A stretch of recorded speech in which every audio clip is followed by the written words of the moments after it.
Bonjour à toutes et à tous, alors nous sommes bien en direct après un petit bug ce matin, veuillez nous en excuser.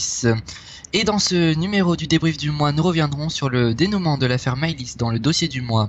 Léandre Patron débriefera les infos sportives dans Chronosport. De plus, Lucas Goustias nous parlera des films marquants de ce mois de février dans Ciné News. Et nous terminerons avec l'actu média du mois et l'agenda des semaines à venir. Mais avant, retour sur les infos marquantes de ce mois de février. Et ce mois de février a commencé sous la neige qui a touché une bonne partie du territoire. Cette dernière a perturbé la circulation, notamment en région parisienne, qui était complètement paniquée suite à cette neige. Par exemple, plusieurs centaines d'automobilistes ont été bloqués sur la RN 118. Au total, 3 à 10 cm sont tombés en plaine. Quelques jours après, le mercredi 14 février, Nordland-Lelandais a avoué le meurtre de la petite Maëlys. Après 6 mois d'enquête et de recherche, la petite fille de 8 ans et demi avait disparu le 27 août dernier lors d'une fête d'un mariage à Pont-de-Beauvoisin dans l'Isère. Après avoir avoué le meurtre de la petite fille, Nordland-Lelandais a également indiqué où se trouvait le corps de Maëlys, tué quelques heures après son enlèvement par son ravisseur. Plus d'informations sur cette affaire dans le dossier de la semaine dans quelques instants. Et restons dans le thème des faits divers et de la justice, car le 11 février, le verdict du procès du meurtre de Fiona est tombé après 15 jours d'audience. En 2016, la mère de Fiona avait écoué de 5 ans d'emprisonnement pour avoir menti, mais aujourd'hui, la cour d'appel lui a donné une peine de 20 ans de prison pour complicité de meurtre sur mineur et 30 ans de prison pour son ex-compagnon pour homicide sur mineur. À l'heure actuelle, le corps de la petite fille n'a pas été retrouvé. 4 jours plus tard, le 15 février, c'est une fusillade dans un lycée en Floride aux États-Unis qui a fait les unes des journaux. Un ancien élève de 17 ans, renvoyé de l'établissement, a ouvert le feu sur ses anciens camarades. Au total, le bilan fait état de 17 morts et 20 blessés. La fusillade en Floride est la 18e depuis le début de l'année et la 291e visant une école, ce qui a évidemment relancé le sujet de l'armement aux États-Unis. De nombreux élèves du lycée ont manifesté contre le port d'armes. Le président américain Donald Trump a donc déclaré en réponse qu'il aurait l'intention d'armer les enseignants dans des établissements scolaires, une annonce très controversée qui ne fait pas redescendre la tension palpable aux États-Unis. Ce mois de février a également été marqué par des affaires politiques et on commence avec celle visant Nicolas Hulot. Le vendredi 9 février 2018, le journal L'Hebdo publie un article. Celui-ci fait état de 2 plaintes déposées contre Nicolas Hulot pour agressement et harcèlement sexuel. La première concerne une ancienne collaboratrice de sa fondation qui l'aurait accusé de harcèlement. Nicolas Hulot a démenti cette première accusation avant même la sortie de l'article, jeudi 8 février chez nos confrères de RMC BFM. La deuxième en revanche concerne une plainte déposée en 2008. Elle concerne la petite fille d'un homme politique célèbre. Elle a porté plainte en 2008 pour un viol commis 11 ans plus tôt, mais a été classée sans suite. Nicolas Hulot a annoncé porter plainte contre le journal pour diffamation. De plus, aucune enquête n'a été ouverte. Du côté de l'enquête visant son confrère Gérald Darmanin, l'enquête qui avait été ouverte en janvier dernier et qui visait Gérald Darmanin pour viol vient d'être classée sans suite. Les actes d'enquête réalisés n'ont pas permis d'établir l'absence de consentement de la plaignante, indiqué le parquet de Paris. Enfin, on termine avec l'affaire Wauquiez. Durant l'émission Quotidien sur TMC, des extraits audio ont été dévoilés. On peut facilement entendre la voix du président des Républicains. Laurent Wauquiez, il était devant une classe entière d'une école de commerce lyonnaise. L'homme politique s'est complètement lâché en dévoilant le véritable fond de sa pensée sur différents personnages politiques. Laurent Wauquiez a tout d'abord accusé Nicolas Sarkozy de mettre sur écoute pour pomper les mails et tous les textos des portables des membres des conseils des ministres. Ensuite, le concerné continue ses accusations en tournant cette fois-ci vers Emmanuel Macron et son équipe, assurant que ce dernier ont largement contribué à mettre en place la cellule de démolition contre François Fillon durant la campagne présidentielle. Ensuite, Laurent Wauquiez a abordé le scandale concernant Gérald Darmanin, jurant que le ministre sait ce qu'il a fait et qu'il va tomber. Ces nombreux propos chocs font forcément grincer les dents des opposants et partisans de Laurent Wauquiez. De plus, plusieurs de ses membres ont décidé de quitter les Républicains. Vous pouvez évidemment retrouver plus d'informations sur tous ces sujets sur notre site internet infotv.fr.nf. Et je vous propose de nous intéresser maintenant plus particulièrement à l'affaire Maëlys. Comme je vous le disais il y a quelques minutes, la petite Maëlys s'est fait enlever le 27 août 2017 à Pont-Beauvoisin. Quelques jours après, les enquêteurs se sont penchés sur Norlan Lelandais comme le principal suspect. Le mercredi 14 février, après plusieurs mois d'enquête, Norlan Lelandais est passé aux aveux sous la pression des preuves de la police scientifique, qui avait notamment retrouvé une goutte de sang de la petite fille dans la voiture du suspect. Norlan Lelandais a de suite été placé en détention et indiqué où se trouvait le corps de Maëlys, qui fut retrouvé la journée même. Et à présent, faisons le résumé des infos sportives des dernières semaines avec Léandre Patron dans Chronosport. Bonjour à tous, ravi de vous retrouver dans Chronosport. Ce mois de février a été marqué par les Jeux Olympiques. Martin Fourcade a été l'homme de ces JO car il a remporté 5 médailles sur les 15 françaises. La France qui a terminé 9e sur 28 au classement définitif. Par ailleurs, 2 cas de dopage sur des athlètes russes ont été recensés. Également dans l'actualité sportive du mois, il y a eu du football avec le Real Madrid qui a battu 3-1 le PSG le 14 février dernier. En 8e de finale aller de la Ligue des Champions, le 6 mars aura lieu le match retour au Parc des Princes.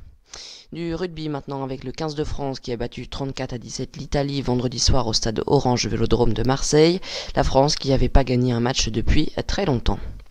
On termine avec un reportage que nous vous avons diffusé il y a quelques semaines qui parlait des 10 équipes de football qui ont le plus gros budget. Sans surprise, Manchester est premier avec 689 millions d'euros.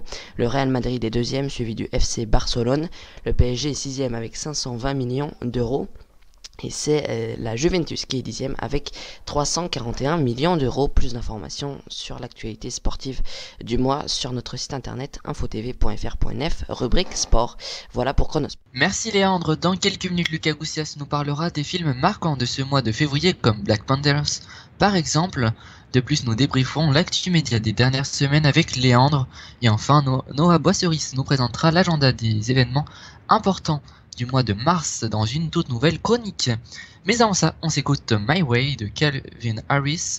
A tout de suite sur François Radio. Info TV recrute en effet de nombreux postes sont à pourvoir, que ce soit présentateur télévisé, animateur radio, journaliste, technicien radio, reporter ou encore joker pour les flash infos. Si vous aimez le journalisme ou l'audiovisuel et que vous avez envie d'intégrer notre rédaction, rendez-vous sur notre site internet infotv.fr.nf, rubrique recrutement, ou bien envoyez-nous un mail à groupeinfotv@gmail.com. A bientôt sur les chaînes du groupe InfoTV.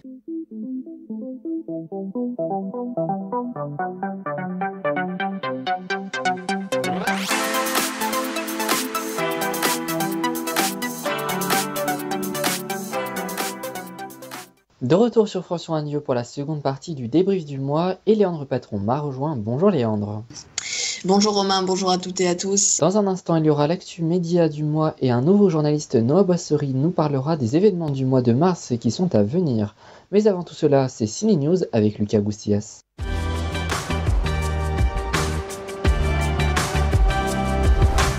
Bonjour à tous et bienvenue dans ce nouveau numéro de Ciné News. Et sans plus attendre, laissez-moi vous présenter ma sélection cinématographique de ce mois de février qui comporte les 3 films à ne surtout pas rater.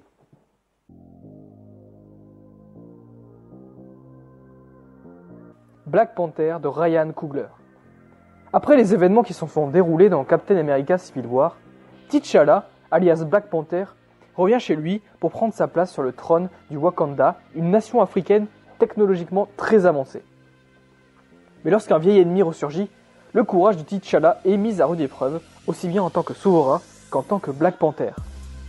Il se retrouve donc entraîné dans un conflit qui menace non seulement le destin du Wakanda, mais celui du monde entier.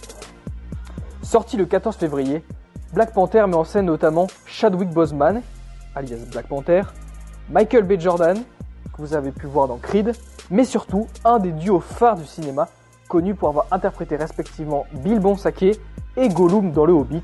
Je parle bien sûr de Andy Serkis et Martin Freeman. On parle déjà de Black Panther comme un des meilleurs films Marvel, alors n'attendez plus et n'ayez pas peur de sortir toute griffe dehors pour aller voir Black Panther au cinéma.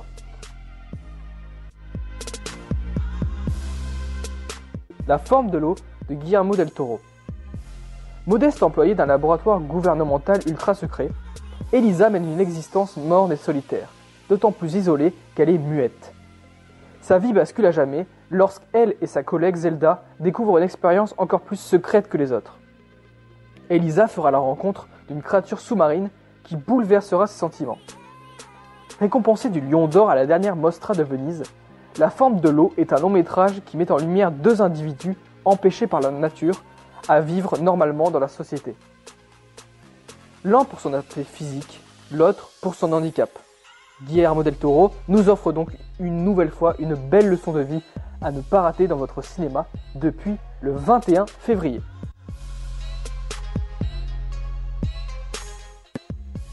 Call Me By Your Name de Luca Guadagnino. En 1983, le fils d'un éminent professeur américain s'entiche d'un étudiant fraîchement diplômé venu passer l'été dans le domaine de sa famille au nord de l'Italie. Ensemble, ils partagent une intense et fiévreuse romance pleine de musique, de nourriture terrestre et spirituelle qui les bouleversera à jamais. Ce nouveau drame émouvant, réalisé par Luca Guadagnino, est adapté du roman d'André Aciman. Ce film vous rappellera sûrement vos amours de vacances. Call Me By Your Name est donc disponible dans vos salles à partir du 28 février. Enfin, si vous n'avez pas trouvé votre bonheur parmi ces trois films que je viens de vous proposer, ce mois de février a aussi été marqué par la fin de trois trilogies renommées.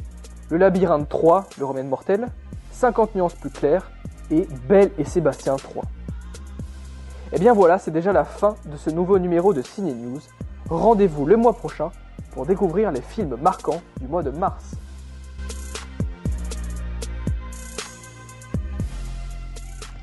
Merci Lucas pour cette très belle chronique. Tout de suite, on débriefe l'actualité média de ce mois de février avec Léandre. Et pour commencer, ce mois a été marqué par une polémique autour de l'émission The Voice. L'une des candidates, Menel Ibessim, s'est retrouvée au cœur d'une vive polémique. Certains internautes ont retrouvé d'anciens tweets jugés ambigus et écrits par la chanteuse après les attentats de Nice. Le 14 juillet 2016, après s'être excusée à plusieurs reprises, la chanteuse a décidé de quitter l'émission phare de TF1. Que penses-tu de ce choix ? Oui, j'en ai entendu parler de cette polémique. Mais après c'est son choix, hein. La production n'a pas commenté ce fait et puis la production ne l'a pas non plus poussé vers la sortie donc la candidate. Donc je pense que si elle a décidé de quitter le jeu, c'est qu'elle jugeait que ses tweets posaient problème, mais à mon sens il n'y avait pas de bon ou de mauvais choix. Reste à voir comment TF1 va faire pour ne pas montrer la chanteuse lors de l'audition finale, l'épreuve suivante, enregistrée en décembre dernier. Et toujours sur TF1, la première chaîne française est en conflit avec le distributeur Orange qui ne veut pas verser une petite partie des profits des abonnements au groupe TF1.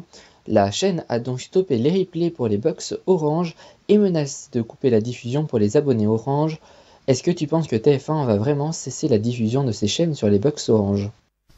Alors je me suis renseigné un peu sur le sujet. Non, TF1 n'a pas le droit de couper la diffusion de sa chaîne car le groupe TF1 comprend plusieurs canaux. Il y a TMC, TFX anciennement appelé NT1 et puis TF1 série film anciennement HD1. Par contre, le groupe a le droit de couper les replays de ses émissions en effet. D'accord, partons maintenant à la radio. Stéphane Bern assurait être payé comme un technicien dans l'émission Le Village Média sur Europe 1. Toutefois, il a précisé qu'il ne se plaignait pas de la situation. Mais que penses-tu de ces paroles osées quand on sait que de nombreux Français vivent sous le seuil de pauvreté ? Effectivement, je trouve que ces propos sont un peu déplacés de la part de l'animateur, même s'il a essayé de les atténuer un peu en disant qu'il ne se plaignait pas. On termine cette émission avec une nouvelle chronique baptisée l'agenda du mois, présentée par Noah Boisserie. Mesdames, Mesdemoiselles, Messieurs, bonjour et bienvenue dans ce nouveau numéro. Le 2 mars se déroulera la 43e cérémonie des Césars du cinéma 2018. Le dimanche 4 mars, le 90e cérémonie des Oscars 2018 à Los Angeles. Et du vendredi 16 mars au lundi 19 mars 2018, ce sera le 38e Salon du Livre 2018 à Paris. Merci Noah, c'est déjà la fin de ce numéro du débrief du mois. Un grand merci à Lucas Goussias et Noah Boisserie pour leur participation, ainsi qu'à Hugo Petitjean pour la technique. Merci à tous d'avoir suivi ce 6e numéro. Prochain rendez-vous, c'est mercredi pour un lieu en images sur Madagascar. Bonne journée et à bientôt. À très vite sur les chaînes du groupe Info TV.